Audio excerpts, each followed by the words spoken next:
Mm, mm, Welcome to the opening ceremonies of 15 rounds of Flambé with your hosts Aaron and Matthew Johnson. I'm holding our Flambé torch for the start of the Rio Olympics. I mean, if you were handing me the torch, I would want to hold it, I was but then actually kind of I looking would for a want to torch. trip you Yeah. because we can't do this unless we have chariots of fire. Yeah, I was thinking, that was my little dinner. The chariots of fire. I did the run. I did the I run. mean, yeah, you gotta come full 100% or don't come at all. Starting out our show today, obviously, we're going to be, from the opening as you can tell, talking about the 2016 Rio Olympics, which have their opening ceremonies today. Matthew, the Olympics are always a great time in sports and really in the world. What are you really going to be looking for out of Rio this year? I mean, what I'm gonna be looking for, even though the Olympics are always great, it just seems like this like build up into this Olympics has been terrible. I mean, Rio seems to be unprepared with a bunch of its security and its water and the Zika disease. So that's like the one thing I've been hearing the most about going into this Olympics, rather than say Michael Phelps or gymnastics. I know the especially with the Zika virus and how Rio really, I don't know. I'm not gonna say shouldn't be hosting, but there's definitely an air of controversy that is surrounding this whole Olympic, just the festivities. But I'm gonna try and stay on the positive side and think about just the sports because I really love the Olympics. I love watching the runners, the gymnasts, the even archery. Like I'll watch anything if it's on and it's the Olympics. I'm watching it because it's just a show of how sports in and not in the same way that music can, but in a very similar way can always bring people together. And so Yeah. I'm gonna really be looking for that. I'm super excited to see the opening ceremonies, even though I don't know if Rio can ever top. I don't know if anyone can ever top what Beijing did back in Oh, 2008. all the That drums. was all the drums That's and what they like most remember about that Olympic intro. Oh, and I mean, obviously, we're going to be talking about the basketball teams, men and women both, as they go for another gold medal. I think the men are going to just fly through it. Women's soccer is going to be looking. I think they've won their first match or two, starting before the opening ceremony. So I am excited. Can you see the bouncing and the joy? I am excited for Rio. I mean, yeah, I'm excited because of course you got Usain Bolt and Michael Phelps, two of the greatest Olympians of all time, competing again. Phelps is in his record fifth, which is amazing to me. Yeah. And Bolt, who hasn't lost a 100-meter dash since the 2012 Olympics, is gonna. It's gonna. I really want. I am so like you said. You get excited. I do actually get excited about the track because I love track. I love running. So I'm very excited about that. I was watching a bunch of old. I was watching a bunch of old clips from like London and from Beijing, and watching how Bolt was breaking all the records. How the Jamaican relay team, the men at least, were breaking the records and running and just how clean everything looked. And then they say like the most exciting 10, 11 seconds in sports. One of the most exciting 10, 11 seconds in sports. And then the U.S. women's relay team, as they broke the record, I think they broke the record in London. So it's just, I'm excited to see the 4x1 relay team, not the 4x4, the 4x1 relay team. But I'm really excited to just watch. I'm watching the opening ceremonies tonight. I don't care how I'm going to do it. I'm going to figure out a way. I'm watching opening ceremonies tonight. I know I can find a streaming somewhere. Oh yeah, no, I don't have it, but I know I can find a streaming somewhere. I love Rio and I love the Olympics, I should say, and having it in Rio amidst all the controversy and amidst all the things that are going on.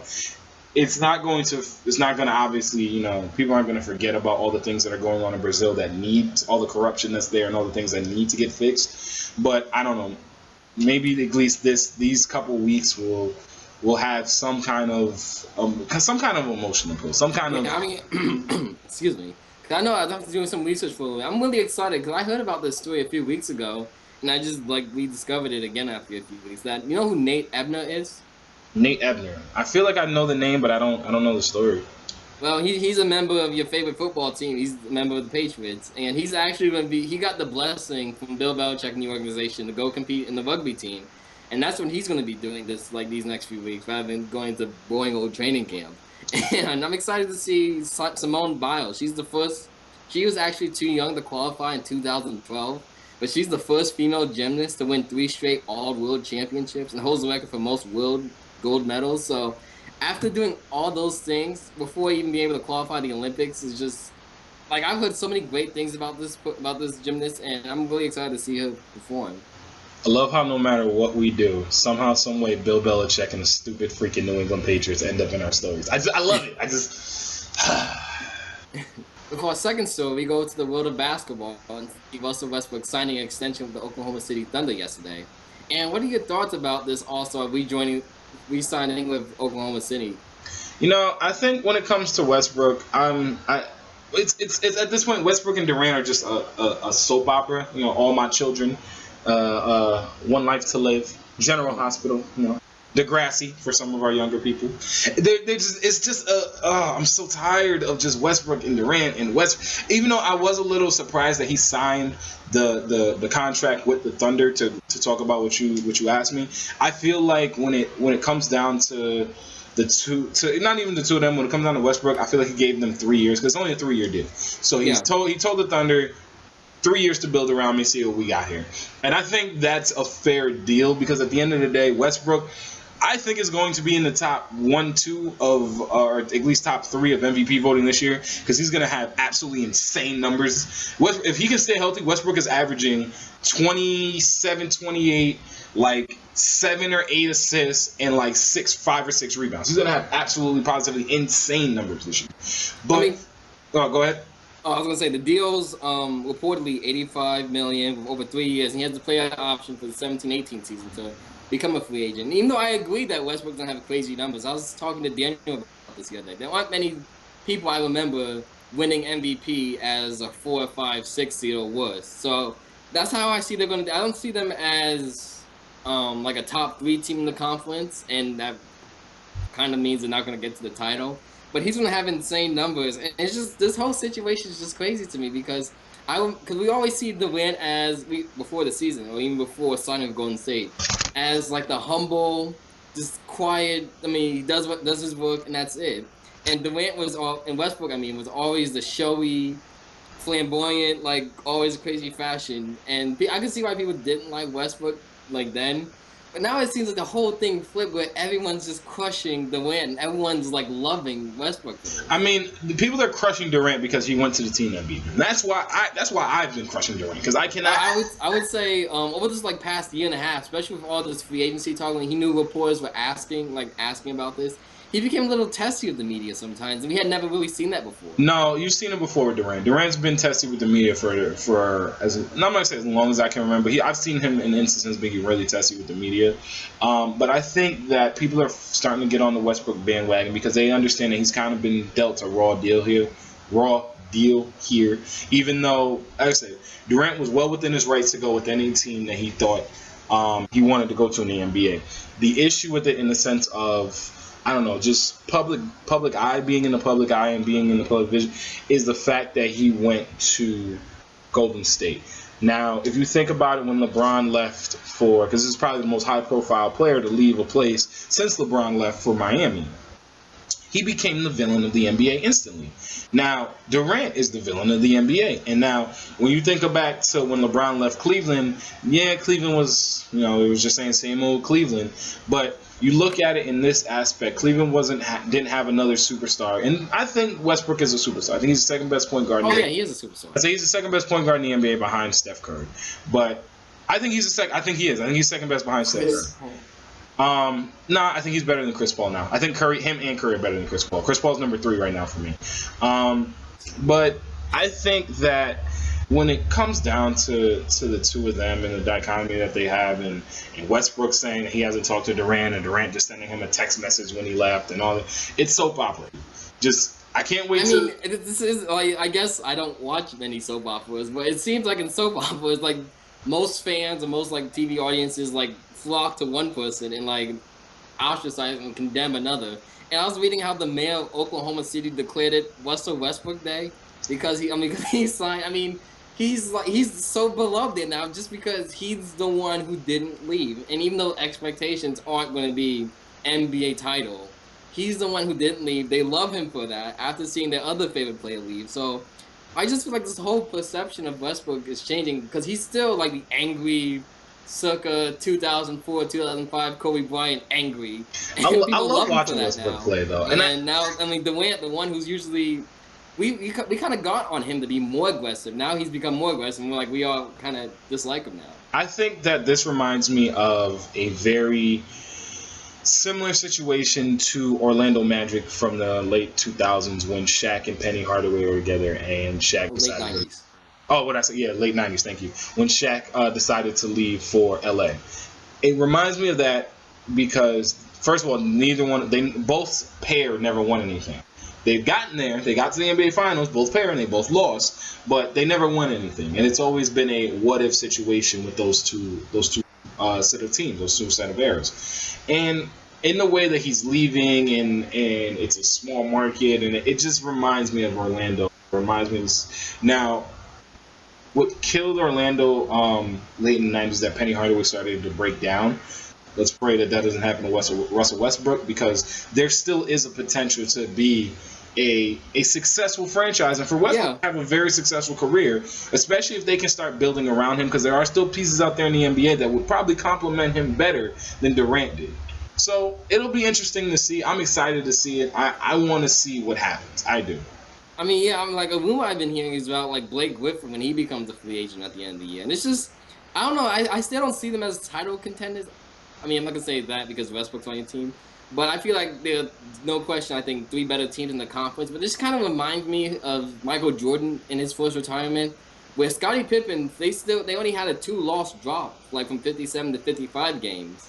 And they went to, I believe, the Eastern Conference Finals. So it's just, I am kind of excited to see, because we all thought Westbrook was going to leave, and now he's going to be leading the team now, averaging 35, 12, and 15. Rounding out our show today, guys, we're going to talk a little bit about the reason why I am rocking my New York Yankees jersey today, because of the announcement of the retirement of first baseman Mark Teixeira. You're on the mark, Teixeira, as John Sterling likes to always say. Matt, it's going to be a little bit bittersweet, but this goes in hand with the Yankees getting younger and, losing some contracts. But what are you going to remember about big old Mark Teixeira over there? I mean, yeah, going back to the Yankees wanting to get younger, I kind of see this coming, because he was going to be a free agent at the end of the season, and Greg Berg, the young prospect who did well in some games until he got injured, was going to come up and replace Teixeira as first baseman. And it just reminds me of the long lore of Yankee first baseman, because obviously it starts with Lou Gehrig, and then it goes to Don Mattingly, then Tino, and then Giambi. So it's nice to see. I mean, it could have been. I mean, he did well with the Yankees, but I felt like injuries and just other things just kind of took away from how great he was. I mean, how great he could have become, because he won them a title, but I felt like something was missing. And don't forget about, in that long list of Yankee first baseman, Chris Chambliss, 1970s. But I think that I agree with that in the sense of his career is a sort of a what if. I mean, he won the title in 09 with the Yankees. He's been a five-time Gold Glove winner, I believe. He has over 400 home runs. Switch hitter. Not a lot of switch hitters have done that over a course of a career. So five, exactly, 5. So it's a career that has been a success. He's been, I said, I love watching Teixeira over there at first base for the Yankees. Even when he was and we came up with Texas and he went to Atlanta and he played that season or half a season with the Angels before coming to the Yankees. He's been a very strong, successful first baseman in Major League Baseball.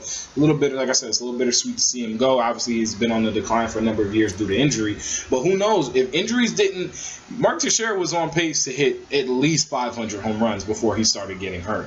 I said he was. That's being generous. I think if he could have stayed healthy, he would have finished around the 530, 550 area as far as home runs, which would have put him up there with Mantle for most home runs by a switch hitter. So it's a little bit, like I said, it's bittersweet to see how his career has taken a turn, but it's still been a great career to watch nonetheless. Yeah, I think it is. I mean, obviously, it has been a great career. He's been one of the best first basemen of this generation. I don't know if he's going to get in the Hall of Fame. I kind of doubt that. But I feel like with injuries, a really big thing that happened to him was the whole culture shift in baseball and I guess defensive shifts. Because I've watched shifts and analytics and weighing how to play a batter have become so much more instrumental in today's game. And he coming to the Yankees, he hit 308 in 2008, and he hit 308 in 2008. He batted 292 in 09, but then after that he hovered around 250 and worse. So, and the only big moment I could really think of was a divisional round home run that it won the game, but it's still not. It's not like the ALCS. It's not like the World Series. It was Game 2 of a divisional series, and he struggled in that postseason, batting around 220. So it's like he's one of the most talented first basemen the Yankees have had recently. But I feel like just circumstances kind of hurt him from even elevating into a better Yankee and player. The thing that always got me with Teixeira is he was notorious for his slow starts. His slow starts were I remember I think in 2009 or 2010 he batted starting out maybe like the first like 40 games of the year, he was batting like right at the Mendoza line. So he's been notorious for the slow starts, but he always was able to pick it up towards the end of the year, towards the middle of the year when it really counted. And don't sell that home run short. That home run against Minnesota in the divisional round was during the same year that they won the World Series in 2009, but it came off the backs of A-Rod's home run in the ninth inning off of Joe Nathan that put that game into the extra innings, and then that line drive down the left field line. John Stewart, it's gone for the Yankees to win. Is always it propelled them forward through the rest of that series. So I think they won that series in either 3 or 4, and then they went on to the ALCS. And then who did they play in the ALCS that year? I don't remember. I feel like they played either like Texas or the Angels or something. I feel like they played somebody from the West. But that propelled him on throughout and then into the World Series against the Phillies. So although he may not have had the most successful postseason batting average-wise, he is there for the big moments. He was there for the last play of the World Series. I mean, it was a ground ball back to Mariano, but I definitely remember watching that game and cheering. And then, like, the one thing that really stuck out to me watching a bunch of Teixeira's games this year, in the games he's been healthy, it's just, even though he's always been a good bat, I always felt his glove was just was better. And even when he's batting 200, he's always there on the glove. He's always picking up for his other infielders, and that's just something that really stood out to me, even for all these injuries. I thought he should have won more. He should have won more than 5 goals. I was a little surprised. I thought the number 5 was a little low for Teixeira too, because that was one thing that before he came to the Yankees I didn't know about too much, was the fact that he was such a great glove. You heard about all his numbers when he was in the National League, when he was in Texas. You heard about all these big numbers, but then I think he came up in Texas with Hank Blaylock and Michael Young. I think it was the 3 of them that came. That was a nice core for him. That was a nice core in Texas for a couple of years. But you think about his batting when you think about Teixeira when he first was coming up. But his glove, watching him over the years, over these past 8 years play for the Yankees, his glove is by far the most consistent thing that he has, and it's gotten the Yankees out of blunders. He's made web gems. I'm gonna miss Teixeira, I really am, and it's been a great career. So thank you, Tex, in Rio or in Connecticut and in North Carolina. Well, that's all the show we have for you guys. 15 rounds of Flambé, Aaron and Matthew. Thanks again for watching. We do have an announcement, ladies and gentlemen. We do have an announcement. What we are going to start doing on the days that we are off, as we say in the sports world, and our off days, we're going to start posting best of videos, best of 15 rounds of Flambé, where we're going to have clips of our show, whether it be bloopers, whether it be just individual segments. Trust me, we got bloopers for days. This is a process, ladies and gentlemen. We got bloopers for days. So we're gonna start adding all the new content as promised to the page. So be on the lookout for the first best of, starting the best of series on tomorrow. More on Tuesday, more on Thursday. We're gonna do it on the off days, people. Nothing on Sunday because we gotta rest and then watch football. Yeah. But we're going to, as always, be adding more content. With football season right around the corner, we're going to start opening up our fantasy league and talking about our fantasy league right here on show. So that's going to... He was already talking trash. It's going to be great. So we're going to love it, guys. Hope you guys continue to like and subscribe. Description in the button below. Subscription. Those are 2 hard words, guys. I only got a college degree. I can only do so much, gosh darn it. But again, thank you for watching, and we hope to see you guys. Check out Best of 15 Rounds tomorrow, and we'll be back with more Flambé for you guys on Monday. Enjoy the weekend. Enjoy the Olympics. Yeah.